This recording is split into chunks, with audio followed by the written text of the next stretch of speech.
among many people, I think at least, that meditation in and of itself is like just a good thing. That it's almost like eating vegetables. I mean, there are of course Paul Saladino fans and carnivore folks who thinks that vegetables is bad for you. But yeah, take something that most people agrees is a good thing, like drinking water.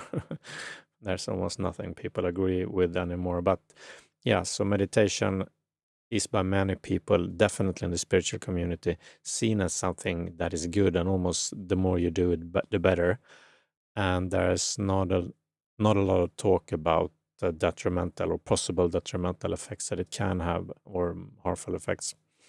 So there's been some studies looking at it. I mean, most studies in general on meditation or the effects of meditation are generally quite poor, meaning that they aren't, like they do in the I was going to say pharmaceutical industry. Of course, there are problems with some of those studies too. But when we speak about like psychological studies, you do randomized controlled trials, RCTs, which you have your control group, you have randomizations, and yeah, it has another type of quality than most of the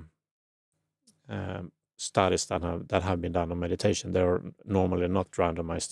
They just ask people to do meditation, and then they'll take a look at them and see if they have any improvements on different variables, which is of course one way of doing it. It's just not a gold standard way of doing it. And yeah, anyway, and the old traditions, of course, they didn't have what we call modern science today. They never used randomized control trials because no one did back then. But when we take a look at some things today and we want to see if it's good or bad, at least in an objective way that is measurable in some way, we need to do those kinds of trials or those kinds of studies. And there have been some, I think. And there's been this meta-analysis, which I will come to, which has gathered the studies that we do have and come to some sort of conclusions. There doesn't say anything about the effects for you as an individual, and just like no studies really does that. They are all just generalized or population studies. That's how they work. In general, people have these kinds of effects, and then people have to try it out. Just the same thing with psychotherapy or different pharmaceuticals or whatnot. Yeah. So meditation can be harmful and can even make mental health problems worse. Is a pretty recent article. Again, as I said, there have been some studies done prior to this, and if you take a look at do a search on YouTube, you can see a few videos to which speak to this. Some in Willoughby, Britain, a PhD. I haven't looked at them, but I remember her name, seeing that in another video. Yeah. So there are some people talking about, but in general, it's rare. I've almost never heard about people speaking about negative effects, and the degree to which they speak about it, they generally pair it with, just that this is something that you just go through, kind of. This is almost like some people speak about psychedelics, that there are no bad trips, there are just learning experiences, sort of. But I would say that it's just the same thing with psychedelics, meaning that, and I would say there are even bigger risks with psychedelics because, you get put into much more serious states of consciousness in general, and people do have really strong spiritual or different experiences of different states through meditation too. It's just generally not doesn't happen very easily and not as often as with psychedelics. I don't think I need to prove that. In psychedelics, when you look at it, of course, and compare it to other sorts of drugs, it's not dangerous, or it's not as dangerous as other drugs like alcohol or tobacco or most, or if not all, recreational drugs that are more or as famous or known as psychedelics. If you put them up on a chart, and people have done this on the drug harm chart by David Nutt and et al., they show that psychedelics is the least dangerous one. Yet it is not that it's totally out of bounds to have bad experiences. That's why we have this expression, which is called having a bad trip, basically. So the negative effects by psychedelics usually are having bad trips, really bad experiences, which can be really bad. and some people seem to make the argument that those aren't really bad experiences. It's just that that's the learning experience you have right now, when you need to. It only shows you what you need to be shown. I don't. From a maybe like a universal perspective, that may be true, but that would be true for everything that happens anywhere. You can always make that kind of argument, and it's kind of circular logic by then, so it doesn't really mean anything to say it.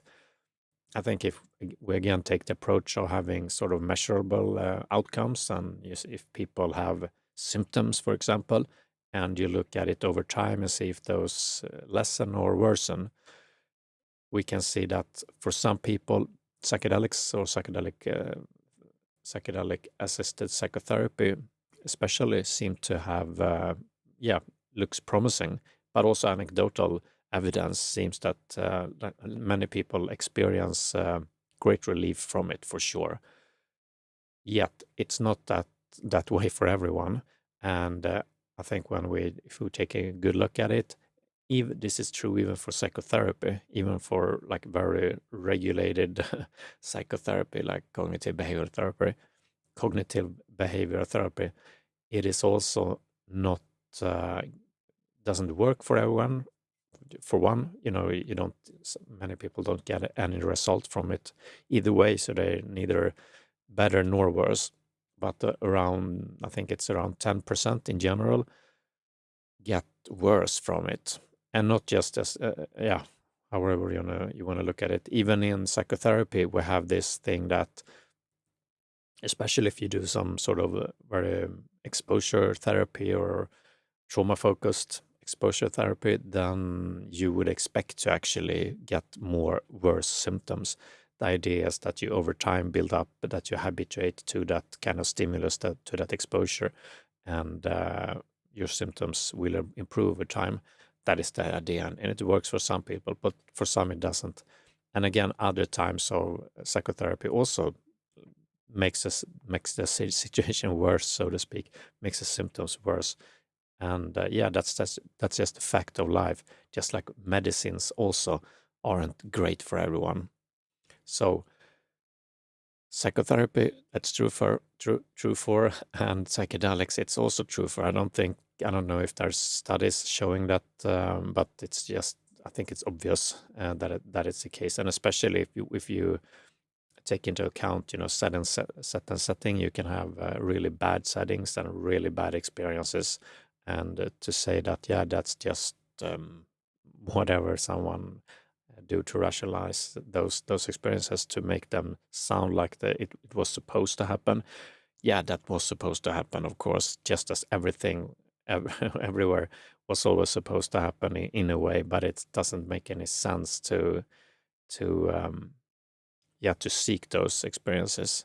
You should, at least according to me, you should try to go for a safe environment. And if you have really bad experiences from psychedelics, you should perhaps reconsider not doing them, and try to get the most optimal outcome. Anyway, this is the same problem that we have with meditation. And I'm looking at an article now that's called "Meditation Can Be Harmful and Can Even Make Mental Health Problems Worse." So that's also a thing, like predispositions is one of the factors that goes into all of the variables that make up the statistical probability for something being better or worse for you. So you have to take those things into account. In general, I think even in most psychedelic explorer contexts, people tend to advise people going there who have these preconditions, especially if it's something in the realm of psychosis and bipolar disorders. They generally advise them to not engage with psychedelics. I don't think it's like proven that people who have those conditions can't use it or make good uses of it, but you really need to be careful with it. So this is the same thing with meditation. If we'll get to it, but I'm just going to read some from the article. Since mindfulness is something you can practice at home for free, it often sounds like the perfect tonic for stress and mental health issues. This is also a thing like stress. Just go meditate. I mean, for some people that I've spoken to, just anecdotally, they feel terrible meditating. They just have this bombardment of thoughts and they feel more stressful. And then people who are advocating for meditation, and I mean, I'm a meditator. I love meditation. I've been doing meditation every day for decades.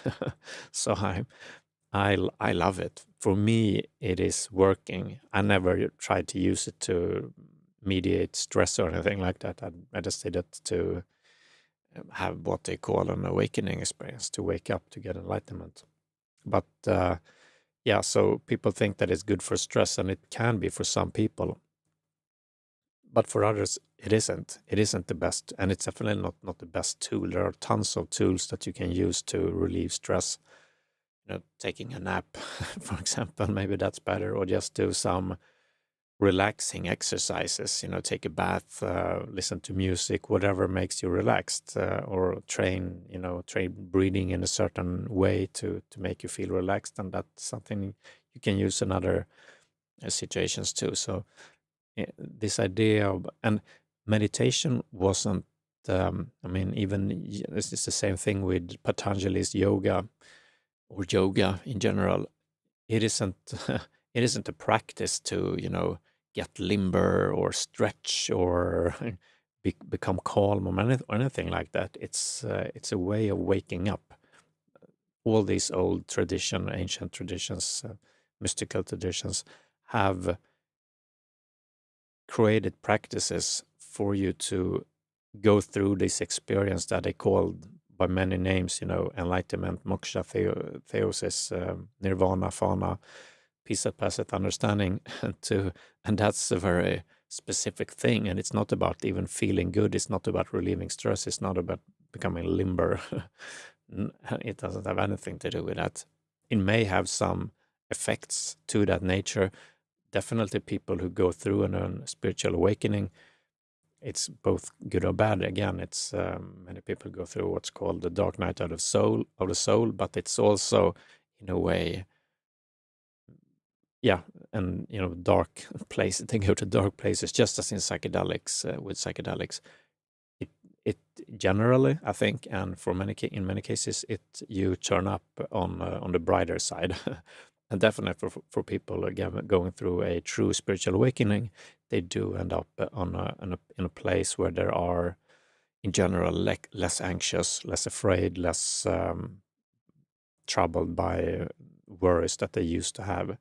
The shift in identity, if that shift in identity have taken place, which is at the core of spiritual awakening, as I see it in a way, the shift from being identified with your thoughts and feelings into not being that, basically, and your identification evaporates, goes through that cessation called nirvana or fanaa in Sufism.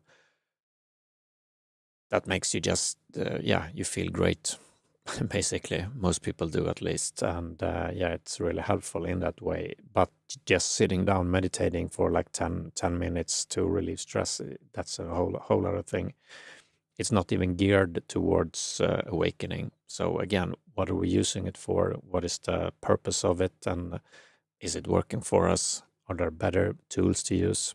Those are questions I think we need to ask ourselves, and not think don't think of meditation as a panacea or like a cure-all thing, or not even that it's again, it's not like vegetables. If we take vegetables as a metaphor for something that's just healthy and good for us, it's more like I don't know, like a medicine maybe. Not a really dangerous medicine, but medicine still, and it may not be what we need at the moment. Okay, I can continue. They say that even actually way back in India, over 1500 years ago, there are they are talking about in the Dharmatratta meditation scripture, written by a community of Buddhists. They describe various practices and include reports of symptoms of depression and anxiety that can occur after meditation. Again, what I was alluding to before with psychedelic and how people rationalize bad psychedelics experiences. It's not that it's wrong. It's not that it's totally off. There's truth to it for sure, that when we go through or going through, or our traumas, for example, is never pleasant, or 99% of the cases, I think so at least, it's not pleasant, but it can be helpful for us. And many times it is, just like in psychotherapy. Psychotherapy isn't pleasant either. It's usually you have to, face your fears, your whatever it is, and it's usually not a great experience, even though it makes it better overall in the long run. The same can be said for meditation in in many cases, but it's also true that maybe you don't want to feel more depressed, or maybe even if you think that I'm gonna come out on the other side. For me, it was like that. I didn't really care about becoming more depressed or becoming anxious or anything.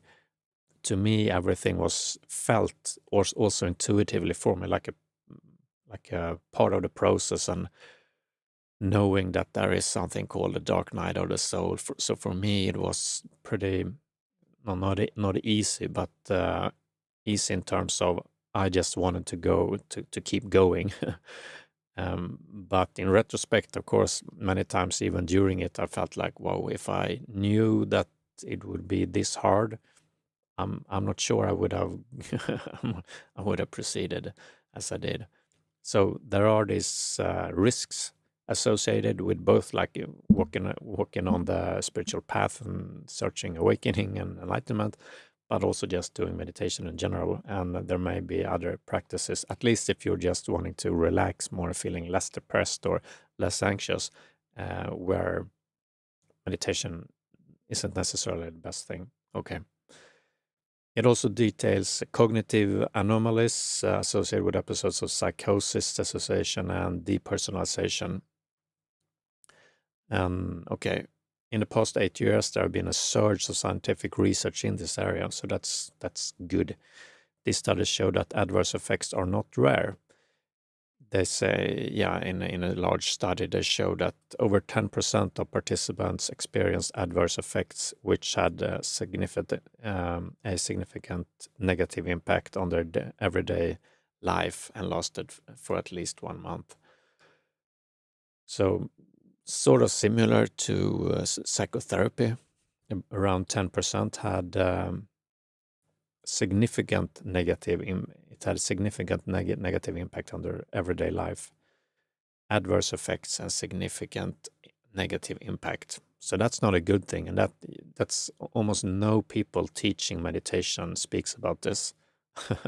So when people experience this and come to the teacher teaching it and say, I'm not feeling very good, I'm feeling more depressed, they are usually, I would guess at least, saying, that's good. That's there's no bad experiences. It's just you're now processing stuff, and that may be true too, just like it may be true that it's supposed to happen to have that experience in that bad trip that haunts you for 30 years, makes you have nightmares for every other night for 30 years. Maybe that was supposed to happen. Still, shouldn't we try to ameliorate those effects or avoid them completely? I think so. I would rather not give that experience to anyone I know if I don't have to. So we should do well in informing people, if it's psychedelics, or if it's meditation or psychotherapy even, that there are these adverse effects and we should be alert. We should be alerted to them, and so that we can make informed decisions about it also when it appears to us. But these teachers, again, are often not, I mean, it's not their fault. It's what they have been taught too. So this is pretty new field, and it's pretty new to read about this, I think. And I mean, I've seen that for people going through, especially awakening experiences, or people searching, going really deep, not just doing 15 minutes of meditation a day, but people going to retreats, just decided, 5-day, 7-day retreats, or even 10-day retreats, or even longer. Those are really intense when you meditate 10 hours a day for days. It can be extremely, extremely powerful, for good or bad, however you want to see it. But some people do get, people can become psychotic, for example. That's not a good thing. The people who it would have been better to not, at least I think so. It's up to everyone to rationalize or believe in, or actually feel that it was a good thing that they got psychotic during a retreat. But I don't think so. I don't think that's a good thing, and I don't think it's something that we should promote. Rather, we should speak about these possible effects and try to, see who isn't maybe fit for it. And when people start having these symptoms, maybe cut down on it, or stop it. Have some other practices, or grounding, as we say, practices. Even in the spiritual community, there is some knowledge about it, of course. And if people go up in the head or even above, we sometimes say that you should do more grounding work, and maybe some meat or something. And okay. According to a review of over 40 years of research that was published in 2020, the most common adverse effects are anxiety and depression. So those, again, they mentioned before, but they seem to be the biggest, just like it said. And that's what I've heard anecdotally too, especially this with anxiety, feeling anxiety during it, but also some people feel more anxiety during the days after it. And again, it can be. It doesn't necessarily mean that it's always the bad thing to feel more anxiety. Just as in, like I said, in cognitive behavioral therapy or exposure therapy, you're supposed to feel you're supposed to feel worse because you are exposed to the stimuli that gets you triggered, or whatever it is. If you go in vivo, or you listen to yourself, you're speaking about some trauma or whatever it is, it will trigger you, and you will feel worse by it. The same thing can be true for meditation, and it doesn't mean that it's a bad thing, but it can be. This is where it's hard to say whether or not it's good or bad. Ultimately, I think it's up to the practitioner to decide, but the practitioner needs to be well informed to know that this can happen.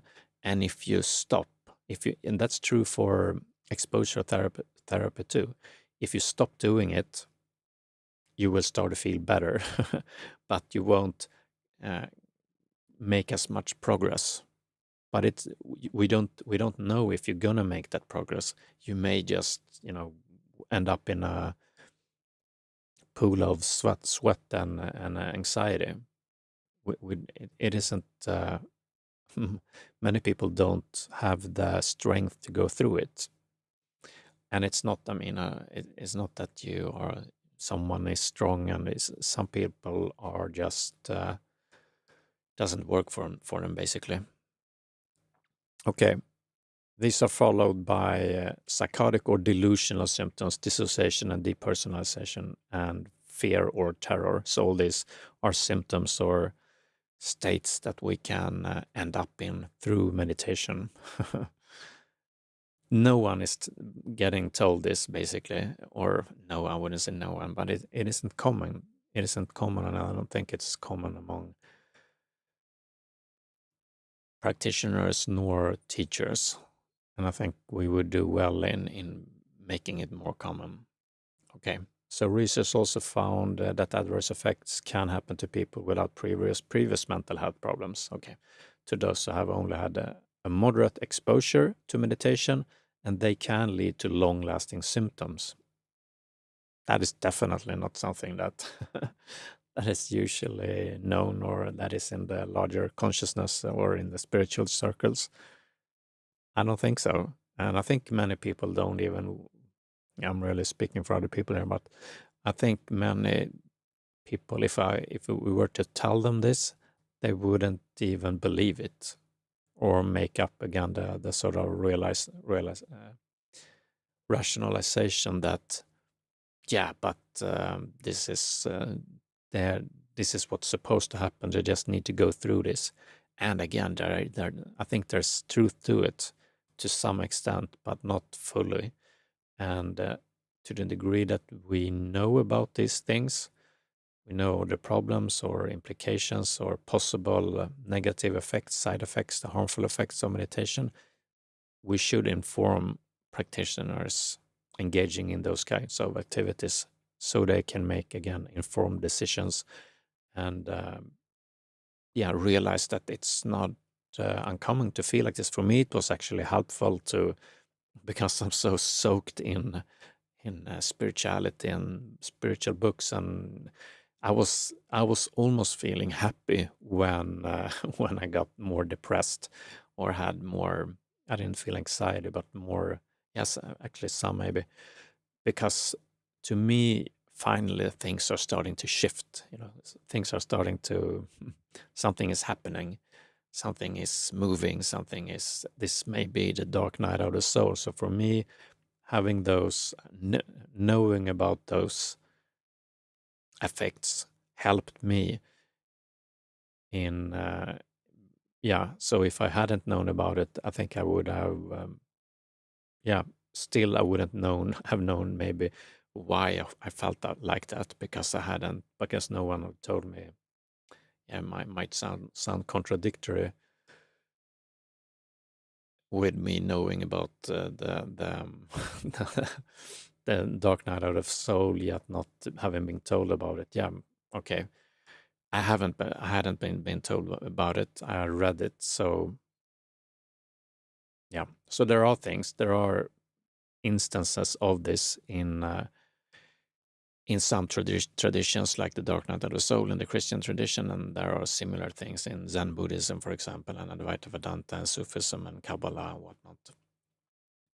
Then there's this more Jon Kabat-Zinn meditation, which is more agnostic or atheistic, even to some extent, in where we are not really seeking enlightenment or awakening, and there is less of that there. I think there's less of dark night of the soul there, because it's not the goal to achieve enlightenment. Okay, I'm going to continue reading the article. The Western world has also had evidence about these adverse effects for a long time. It's just not very known.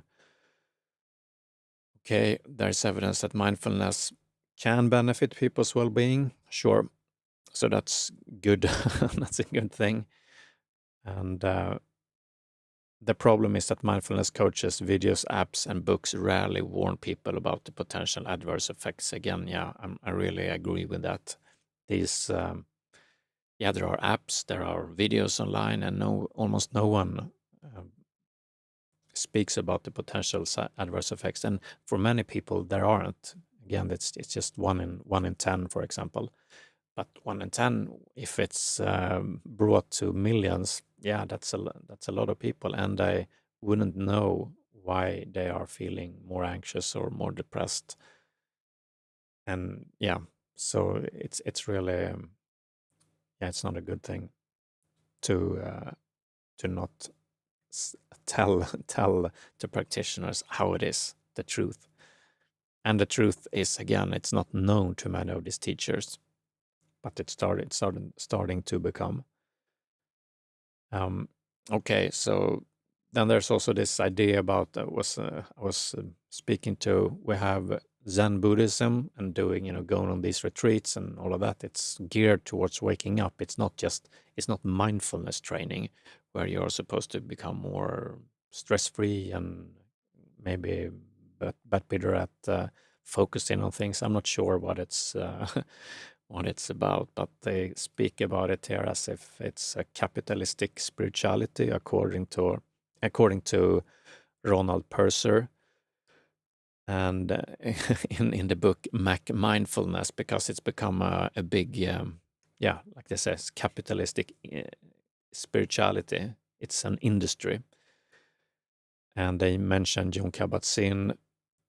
He has done a lot to popularize it. I mean, in a good way too. I would say it's not a bad thing that it's become spread so much, but it's not a good thing when you think that it does things that it doesn't and don't know about the possible side effects, which isn't uncommon. Again, it's 1 in 10. And also, yeah, Jon Kabat-Zinn here, a key figure, as they say, admitted in an interview with The Guardian that 90% of the research into the positive impacts of meditation or mindfulness training is subpar, which I alluded to before. There are very few randomized controlled trials, so even the positive effects are,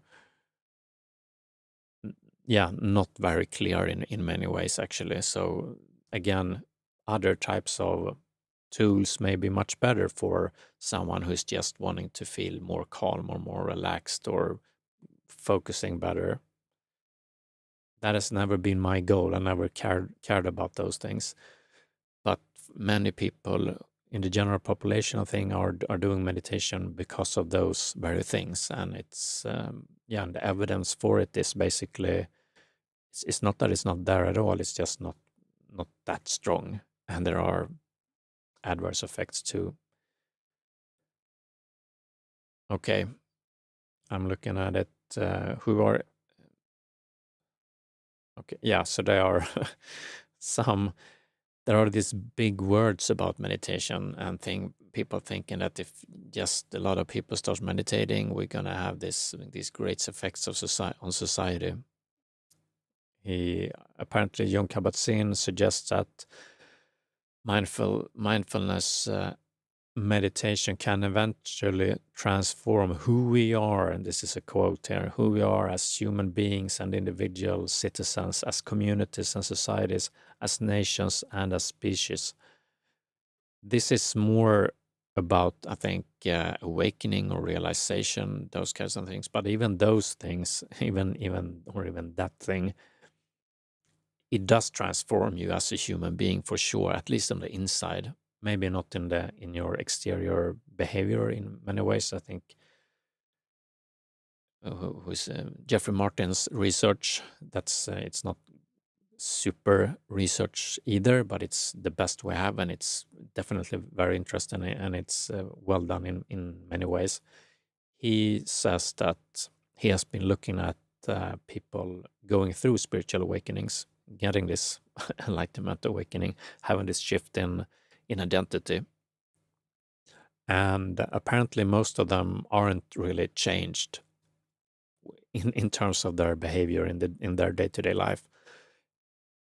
lives. If you ask people around them, most people don't even know that anything has happened to them unless they tell them. And if they tell their relatives, most people think that they're just crazy because it sounds so crazy to most people. So yeah, I don't think it's something to hope for, actually. Not even enlightenment to change society, unfortunately. It's maybe a bleak outlook, but I think most people tend to be. Maybe some people get a little bit better, a little bit more compassionate, a little bit more loving in general. I hope. I think that's true, but there aren't these great changes apart from what happens from on the inside for people. The changes on the insides are huge. The shift in identity is a huge shift for sure. So, and in terms of the individual's anxiety and fears and those things that I mentioned before, there we have great changes. It's just that, yeah, according to Jeffrey Martin, many people can experience this, and he has data to show for it. This enlightenment pretty easily. It doesn't need to be that hard to do, basically. But at least anecdotally, or from all the ancient traditions, it seems to be quite hard to really achieve this. So to get this on a societal level and get many people through it in order to make them feel better, basically more happy and less anxious.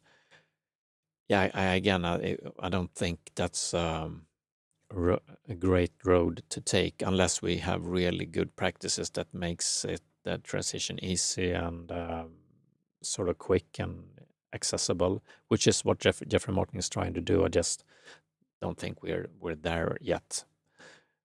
So it's better to basically do what we are doing today, I think. And of course, I am into spirituality, and this has have been my path. And I just don't think it's for the general population as it is of now.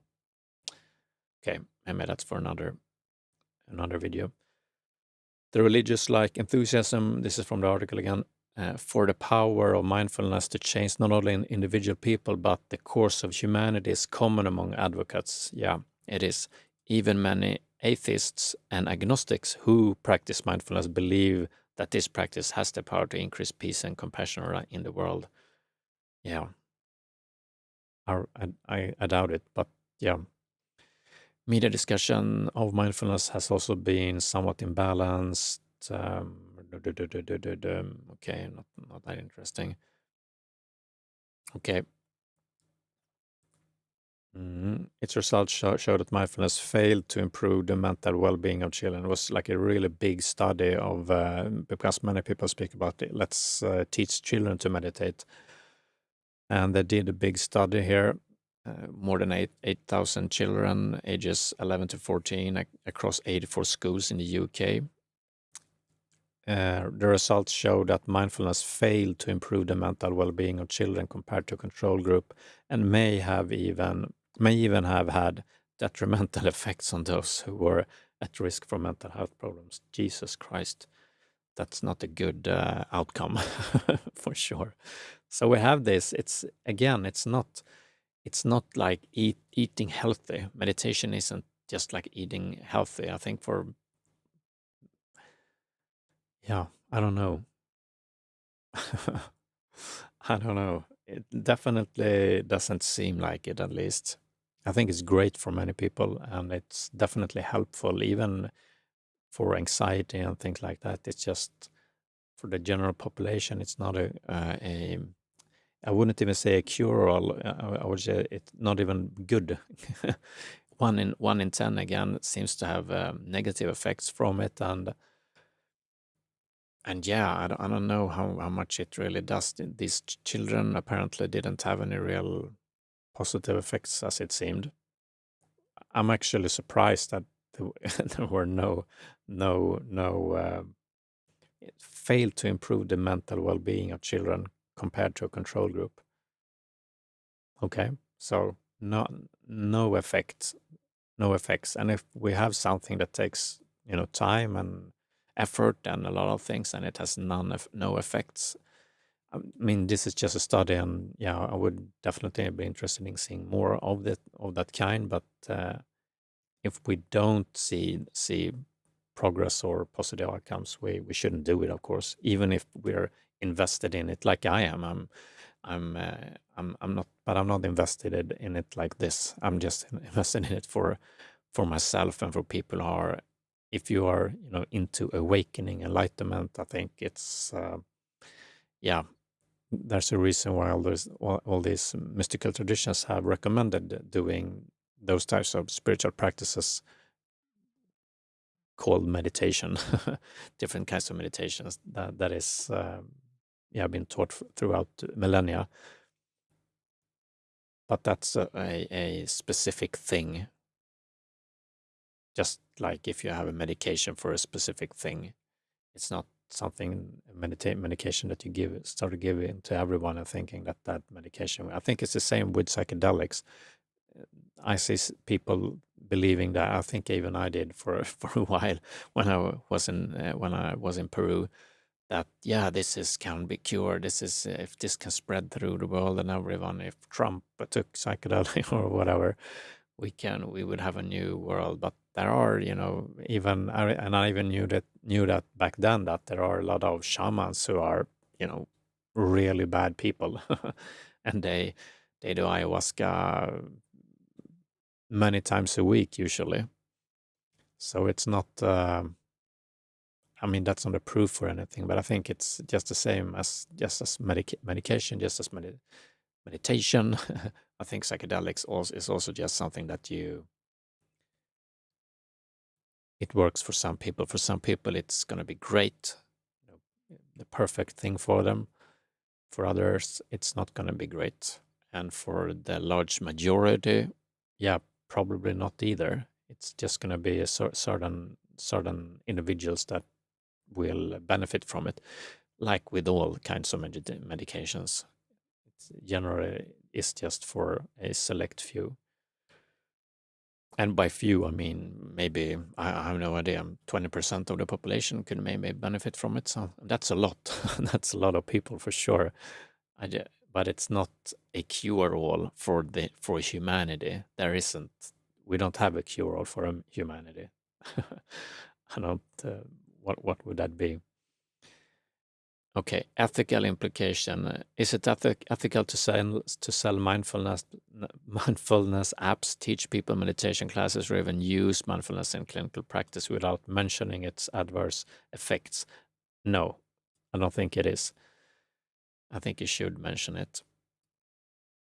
Given the evidence of how varied and common these effects are, the answer should be no. Yeah, I agree. However, many meditation and mindfulness instructors believe that these practices can only do good, and don't know about the potential for adverse effects. So it's not, again, it's not bad faith, and it's just being unknowledgeable about it. The most common account I hear from people who have suffered adverse meditation teachers don't believe. That's the bad thing. So the reason that it's double trouble is that these teachers, when the practitioners bring them up, the teacher says, no, that's just like many doctors says about medications. No, that's not because of this, because I read that it's not supposed to happen to people. But it is happening. And that's really good, not a good place for a practitioner to be in. As a meditation practitioner, that is. They're usually told to just keep meditating and it will go away. Thank you, doctor. Thank you, teacher. Okay. For now, if meditation is to be used as a well-being or therapeutic tool, the public needs to be informed about its potential for harm. I agree. I think this is a great article, and I think these kinds of perspectives are really useful, especially for us who are in this field of meditating or believing in meditation, however you want to think about it, and just knowing that it's not for everyone and there are possible harmful or negative or even detrimental effects that can occur, especially if there are propensities for it, hereditary factors within a family for psychosis or bipolar disorder or strong anxiousness, whatever it is. you should be careful with that, just as you are with different kinds of medications. Usually there are symptoms associated with different with medications that you should be aware of, and if you've noticed that you get them, you should speak to your doctor.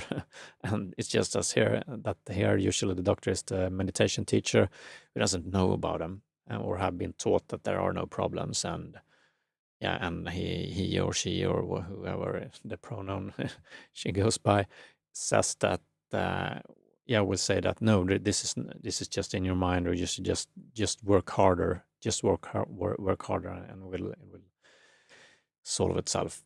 And it won't. For some people, it will just get worse. So beware. And if you have great effects from it, sure. I mean, just go for it.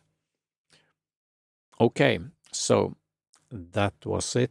Where's my cursor? Yeah, that was it for today.